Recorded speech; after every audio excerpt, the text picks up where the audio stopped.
If you're experiencing issues with your Xbox where transfers remain pending, follow these simple steps to resolve the problem. Step 1. Restart your Xbox. Turn off your Xbox console completely and unplug it from the power source for about 10 seconds. Plug it back in and turn it on to refresh the system. Step 2. Check network connection. Ensure that your Xbox is connected to the internet. Go to the settings menu, select network, and test the network connection. If there are issues, troubleshoot your internet connection. Step 3. Clear the cache. To clear the cache, hold the power button on the console for about 10 seconds until it turns off. Then restart the console. This can help resolve any temporary glitches. Step 4. Manage storage. Go to Settings, then System, and select Storage.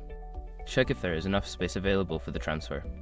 If not, delete unnecessary files or games to free up space. Step 5. Reattempt the transfer. Once you've completed the previous steps, try to initiate the transfer again. Monitor the progress to see if it completes successfully this time. If these steps do not resolve the issue, consider reaching out to Xbox support for further assistance. Following this guide should help you fix the pending transfer problem on your Xbox.